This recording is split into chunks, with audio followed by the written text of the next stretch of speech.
Hi, I'm Angel from That Strange Show, and you're watching the 13th Wolfman. Ow!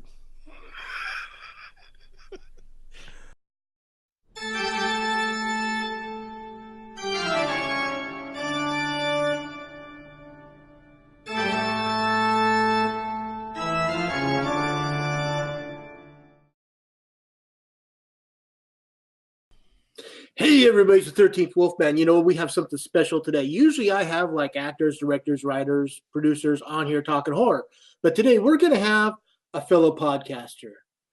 We're going to have Angel from That Strange Show kick back on Sit Down, and we're just going to talk because he's being added to the Dorkening Podcast Network. That's right. He's going to be part of the network. So welcome to Sit Down, Angel. Hey, man, thanks for having me, man. Oh, dude, that's good. Yeah, so let's talk a little bit about That Strange Show. What was the influence? Uh, like to start it off and everything. Yeah. Uh, Me and Ryan, we initially started it a couple years ago. With the intent to just sit down and talk. Watch movies, talk over. You know what we thought about the movies and do that kind of stuff. And then we got it in our heads that uh hey, some people might want to hear our input on, on what we think about certain genres, whether it's French extreme, Right. slasher stuff, but yeah, that was pretty much the basis of it, and to just have fun, and just do whatever we wanted, pretty much. It's pretty much the same thing that happened when we started doing the Wicked Horror Show, man. I mean, it was pretty much just like four or five of us kicking around, just start out us just talking about stuff, and then I got in my head, hey, let's start having like some actors and stuff on here, and they're like, okay, Yeah, and yeah. we kind of like ran with that ball, and now it's like now it's crazy. Oh, it's good. It's good stuff. Yeah, I see your name in the Sunday morning show like every week. You Yeah, know, man. I'm legit in my in my kitchen, laptop open, eating breakfast, and in my boxers and just chatting away, laughing. yeah, you got to listen to you get to hear us. Pick on Leo. Yeah, I forget which couple was it the last one or the one before that? It was like onslaught. we can well. Uh, this last Sunday, Kevin wasn't there, so I picked up the ball for him and picked on Leo. Oh, that's right, Kevin. Yeah, he was. And then when Kevin's there, it's basically Kevin and I, tag team and picking on Leo. Nah, but you guys got a good thing going there. I like it. I like tuning in and all that. So Yeah, so you got and you say you got it was you and Ryan, but you also have Mandy, we added her on after probably like don't quote me on the amount of episodes, but pretty early on. So I mean, she's been pretty much part of the from the beginning. So so is this your crew? Are these your friends that you've known forever? Or yeah, I've known Ryan for a long time. Probably close to, yeah, if I had to guess, probably 17 years. oh, cool. Yeah, so you know, on and off, and then we kind of people go their separate ways, life goes on, type of deal, and then we, Reconnect. reignited. Yeah, we reconnected, and you know, it was like boom. That's very cool. So what? I mean, I know you guys can find it. We can find you on the Dorkening Network, but I mean, the podcast is it's out there on like all the like Stitcher and iTunes to be listened to. Yes, we got it on Stitcher, Spotify, Google Play. What else? Help me out here. iTunes. Did I say iTunes? No, that's that. No, Player the, FM. the I big one. pretty much wherever we can stuff an RSS feed. I think we got one in there. Very cool. So let's talk a little horror, man. Let's So do it. you're a big horror fan. I could tell you got the 8-bit mask back there. That's the one thing Yeah, I I'd see. say that's a homemade. I call that the homemade special. I haven't put any of the stickers on or anything. It's a dollar store mask. Me and the kids went out back. We spray painted like three or four of them, and just you know, Oh, that's cool. yeah. So So do you have a favorite subgenre of horror? I mean, do you like vampires or werewolves or monsters or slashers or, you know? See, I like things that can like real. If I can categorize it as like real life horror, things that can happen. Like someone kicks in your door and then you have a home invasion type of Okay. horror movie. You know what I mean? Like a movie like Green Room. That's one of my favorite movies. You know what I Green mean? Room kicked ass when it came out. Yeah. Very surprised. That movie like surprised the shit out of me. I went in expecting nothing. You know what I mean from it, and but yeah, like stuff like that. Last house on Okay. the left type of shit. Okay. Yeah, I see what you're saying. Yeah, Yeah. the home invasion type of, it's not reality, but it's basically, Yeah. Yeah. anything that could happen. There's a more possibility of this happening than zombies. And then or Chucky. Chucky. I actually like all the Chucky movies, I man. I do think, I do too, but like you know what I'm saying, like and yeah, that I that know. that kind of stuff is just like this is awesome because it's just it is, you know what I mean, like Yeah, it's just there for you to enjoy. I mean, you know that when you go buy a doll, it's not going to come to life and kill you. You just, yeah. Well, I wish I knew that when I was 5 because that's the first time I saw Child's Play. I was 5 years old, and it oh yeah, pretty much messed me up for a while. I could not like those little My Buddy dolls or whatever they're called. good guy dolls. Yeah. No. I'm saying Oh, like those the my buddies. Yeah, yeah, the my real life. buddy, my buddy. Yeah, like the real life stuff. Ooh, nah, fuck that. Kid sister. Yeah, that too. Yeah, you know. So you were a kid in the '80s then, Yeah, yeah. because I'm thinking of when my buddy came out. That was like a 1980s doll. yeah. I'm But but yeah, it just I'm with you, man. I became a horror fan when I was 5 years old due to my mom. Hey, I'm with you on that too. My mom she used to put on Trilogy of Terror, believe it or not. Oh, dude. That was her favorite movie, and we used to watch that. And like, that's another little doll thing, you know what I mean? That I'm like, Yeah, the oh, little Zuni doll. yeah, Yeah. but yeah, no, that's the thing. My mom, introduced me to, My mom is still a huge horror fan. She yeah, still goes out today. Like when Saw first came out, yeah, the first one, she's like, guess what? We're gonna go see this weekend. I go, what? I go, she goes, you and I are going to see Saw. perfect. She's a tiny woman. Yeah, She's like under 5 feet tall. So you see this tiny white haired lady go, yeah, one for Saw. it that's just awesome. it really is. I remember Yeah, we saw the remake of The Hills Have Eyes yeah, in the theater, and we're just sitting there, and we see this old couple come in. I think it had to be like in their 80s, right? mm-hmm. And they come in, they sit down. I'm thinking, wow, that's cool. There's this old couple that want to see The Hills Have Eyes. Yeah, And then there's the scene where the dog gets killed. yeah, yeah, yeah. They got up and left. I'm like, they were in the wrong theater. This ain't The Hills Are Alive with the sound of music. Exactly.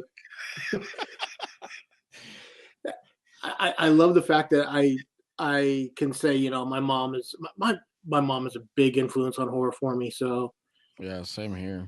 She was into a lot of that stuff, Halloween, OG, oh yeah, yeah, that's like cool. all that stuff. My So I got a early introduction to that kind of stuff, and then like she would only let me see like certain things, you know what I mean, and then like just feed me little pieces as I got older, and then she'd be like, "Hey, check this out," you know what I mean, and then I Yep. was, so Yeah, my early introduction was up here in Seattle. We had a late night horror host called The Count, okay, and on Friday nights you'd flip it on, and he'd be showing like the Hammer Dracula stuff and the Universal monsters, or all the 1930s through 1950s and 60s horror sci-fi stuff. yeah, yeah, The brain that wouldn't die, the crab monsters, the yeah, beast from 20,000 fathoms. And this was my introduction to horror. that's And awesome. That was but the thing was, she told me and my brother, she goes, "You guys can stay up and watch this with me all you want. I don't mind. But if you get scared, you got to bail. You're out of here. Yeah. You're out of here. You go to bed." I mean, I'm just sitting there, just taking it all in. Then a year later, The Exorcist came out, and she took me to my first horror movie. Ooh, I how was old were you? 6 when I was 6 when I saw The Exorcist. 6? See, that was 6. one of them where she was like, "All right, you can watch it up until this part," and then she'll send me out of the room, and then she'll go, "Oh, you can come back in." Like, I, and then afterwards, like I saw it like years later, and I legit like after I watched it, I was like, "Yeah, thanks for not letting me see that when I was, yeah, I saw it in the theater when I was 6 years old. Then, like a couple years later, The Omen came out, and saw that at the drive-in. And I just kind of like I saw a lot of really cool stuff at the drive-in growing up. That's cool." We used to have a driving around here. Those places are There long used to gone. be 30 drive-ins in Washington State. Now there's only 6, Wow. and Yeah. one of them's just up the road. Nice, nice. They do a like double feature They regular do double regular features, stuff. but it's a lot. It's a lot of children's stuff now. Yeah. Honestly, you look at it, and it's like every weekend. It's like they're doing double features, but it'll be like Avengers, Black Panther, and and then like Wreck It Ralph. They kind of like throw all Disney stuff together. Last weekend it was Alita Battle Angel, which I saw that movie rocked. Did you see it at the drive-in? No, I didn't see it at the drive-in. I just saw it. I haven't been to that drive-in yet, just because a Um, lot of stuff that they show. I mean, like I said, I try to yeah, avoid kids in theaters nowadays. yeah, yeah. If there's something I want to see that's like basically for kids, I'm like, okay, I'll wait for that to come home Yeah, to yeah. home media. I'm not going to see any kid in like Jigsaw unless they got a really cool parent. Yeah, yeah, you might see some, kids sneaking in. Yeah. Yeah, Like I let my kids watch well not my youngest, my oldest. He's like I said, he's 10. So, I've let him watch like, some of the Freddy stuff, like the funnier stuff, you know what I mean? right. Like Yeah. not and no Texas Chainsaw Massacre type stuff like that. Not yet. You So know. there is a limit. That's what I was going to just ask. Yeah, yeah, there is a limit, and then like if it's something like that I'm watching that's like new to, where I'm just like, yeah, whatever, sit down. You know what I mean? And then I'll be like I'll pause, I'll be like, I'll watch this on later. If it gets too intense, like and I know, and he's like, no, I'm fine. But then I still think like, no, I'll watch this later and I'll let you know if you can watch the whole thing. You know what I mean? How do you feel about it's like there because in the 70s and the 80s there's a lot of gratuitous nudity Yeah, in yeah. horror. Yeah. You cool with that with your kid with your 10-year-old? Um I do the old shut your eyes. You know what I mean? Oh, Yeah. no, I don't know what you mean. My mom was cool. You know, but I'll let you know. You know what I mean, for Yeah, certain scenes. If I know, like, if it's something that I know I've watched a bunch of times and I know it's like fleeting, you know what I mean, then there's yeah. no, but if it's like a pair of boobs on the screen for a long time, then I'm like, hey, this part's coming up, turn. You know what I mean? Right. But, Yeah. you I, know, I I get it. It's like I said, my mom was she's like their breasts. yeah, You're yeah, gonna you're gonna see them when you get older. yeah, yeah, yeah, yeah. Deal with it. I just don't. I don't want to have that conversation. Yet. Right. I He's 10. Like he knows what they are, but he doesn't know what they are to like me or you. You know what I mean? right. Yeah.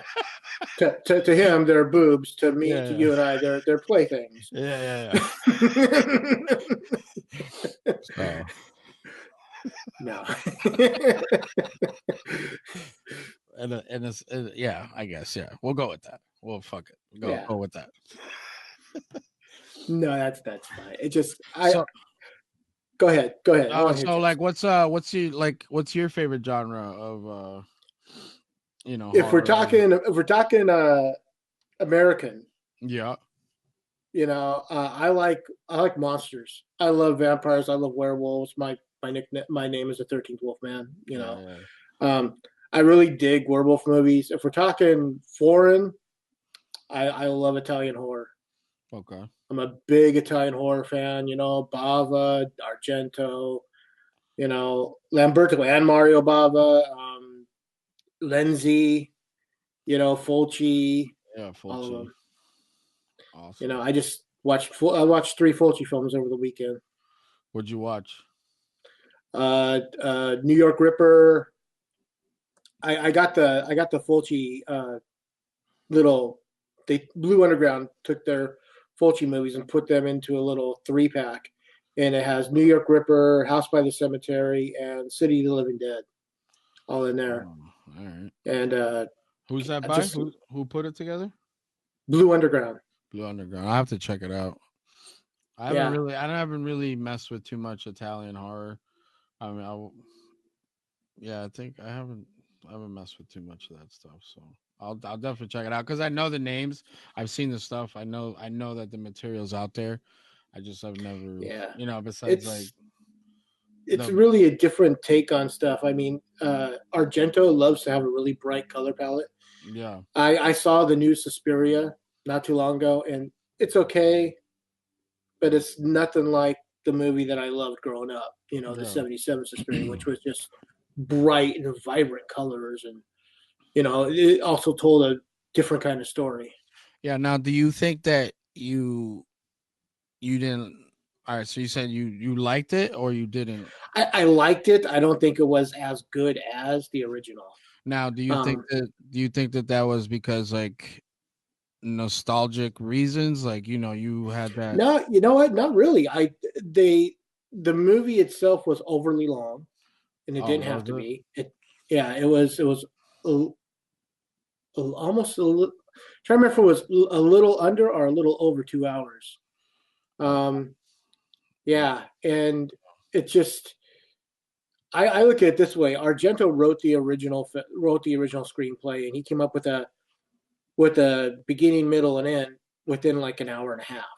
Yeah, I and mean, and then and then they try to stretch the story out, and there's so much stuff that's in this movie in the new one because it's filler, you know and it doesn't need to be there. And the director he stated over and over again that he wanted to do his take on the movie and kind of like reinvent the film.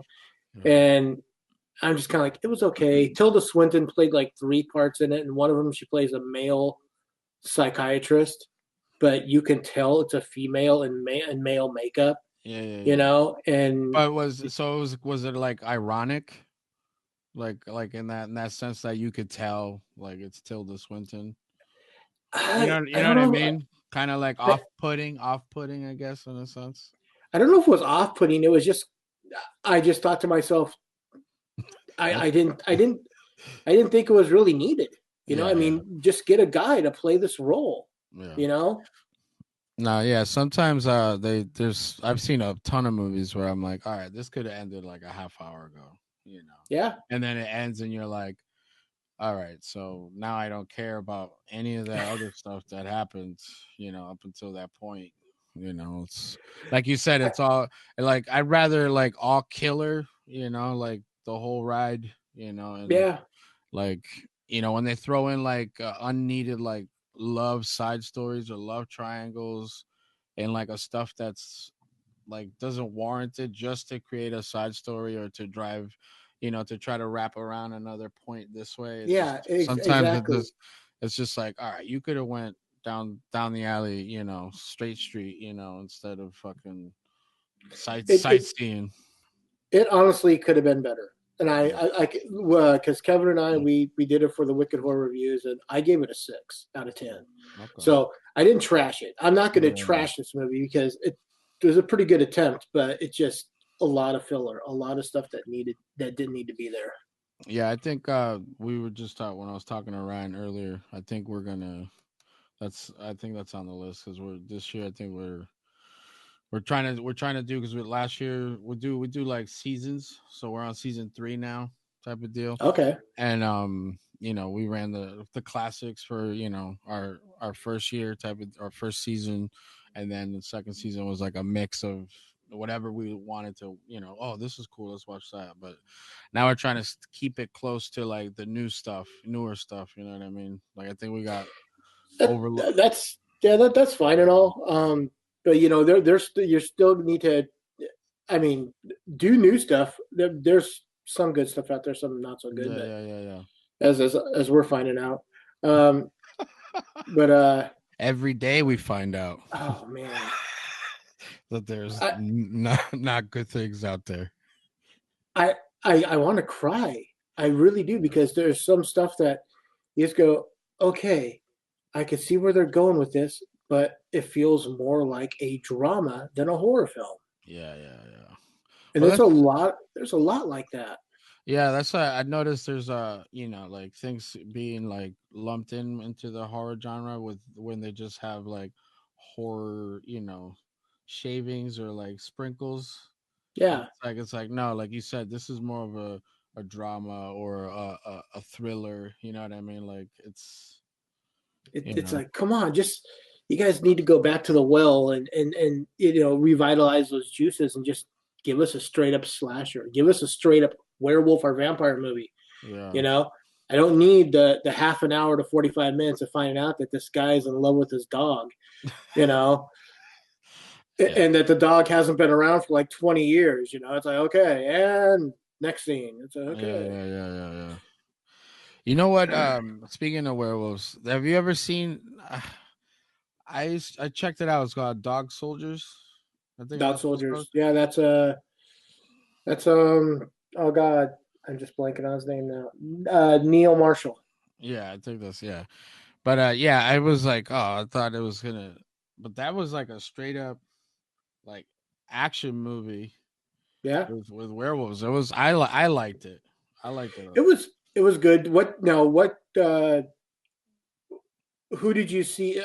I guess they wanted to put it out on Scream Factory a few years back, but they had a really bad copy, really bad I transfer. I saw it on Prime, if I'm not Oh, mistaken. okay. Yeah, it was on Prime. Yeah, it was on Prime. And there was another one that was good that I liked. It had it was the I forget the name of it. It was half phases or something movie. Late phases. Yeah, that one. That was good. That was Yeah, that was surprisingly good. And I I think was really surprised with that one. Ryan recommended that one to me because I was like, I'm looking for. He's like, oh, dude, check this movie out. It surprised me, and I was like, that was actually pretty good. Bone Hill Road, dude. We just had the people on from Bone Hill Road. Yeah, Bone Hill Road. That's a tongue twister, by the way. Um, Bone. yeah, Bone Hill Road. We had Eli DeGear on and director writer, and it's not a bad werewolf movie. It's kind of Bone fun. Bone Hill Road. Bone Hill Is Road. that like available on like on demand type of deal? Yeah, it's out on demand, and uh, you could buy like a hard copy of it, and you know. All right, I'll have to check it. Bone Hill Road. All right. Like is Well, I know. independent. Yeah, All right. yeah, very independent. That's All a right. lot of the stuff that we do now. A lot of stuff that we get nowadays is very independent. Well, You that's. I know, mean, there's a lot. There's. I noticed that some people can do more with less, and then like the people that have more just create. Like things they that try. it's like, and you can find some real good indie stuff. Like I know some guys out of California that are doing some good independent stuff with Foxwood. And then there's another short called Gray Canyon. We've shared them on our page and stuff, and we did a review of Gray Canyon. Ryan wrote that one up, and then I did one for Foxwoods, which is another short. But yeah, like there's stuff, and then there's another. They're doing another one. It's Ghost Party Pictures. It's like the two guys that did Okay. Foxwood, and they have a new one coming out. It's called The Vicious. So I'm waiting for that because you know, like I said, there's a lot of good independent stuff that That, that goes unseen because it's independent, you know, and that's really our mission statement is that we're trying to get more people out there to see the stuff that doesn't get to be promoted. yeah, You know, 100%. I mean, there's a lot of good stuff out there. We had on back in December Chance Shirley, really nice guy. He did it years ago. I discovered this movie. It was a zombie film called Hide and Creep. Hide and Creep. Hide and Creep. And I picked it up at a Hollywood Video going out of business, a fire sale. I remember Hollywood Video. And I picked it up there, took it home, watched it. I was like, this is the coolest movie ever. Well, not too long ago. Oh, well, not too long. Back in October, I did my 31 days of horror. I watch a horror movie a day for 31 days. Yep. And Hide and Creep was in there, and I got to thinking to myself, whatever happened to Chance Shirley, the guy that wrote this? Yeah. He had made a sequel to it. Oh, nice. And for a few zombies more. And these are fun movies. If you get a chance, check them out. Hide and Creep. I'll put this on my note right now. All right, cool. Hide and Creep. Well, I do see that it's getting time that we got to wrap things up so we can go to the live show and we can get Ryan and Mandy on there. Yes. So if people are looking for you on the internet, on the interwebs, anywhere on the social media, where can they find you? I for the podcast stuff is That Strange Show. Pretty much across the board. Twitter, Instagram, Facebook. And then on the Dorkening. Dorkening Podcast Network. So and I have an Instagram, but it's you can follow me if you want on there or not. It's Chaos Manus. And cool. You have to find it because I'm not spelling it out. But yeah, we like to do, this is awesome. So really I'm glad you can make it, man. I'm glad to have you on. No. This is awesome. You're welcome to the family, by the way. Thank you. So give me a hug, man. Seattle. With a Seattle hug. Yeah. So like I said, That Strange Show, check it out. They're now on the Dorkening Podcast Network. It's got Angel, it's got Mandy, it's got Ryan. And again, thanks for coming on Sit Down, Angel. For Angel, I am the 13th Wolfman, and of course, I'm on the prowl.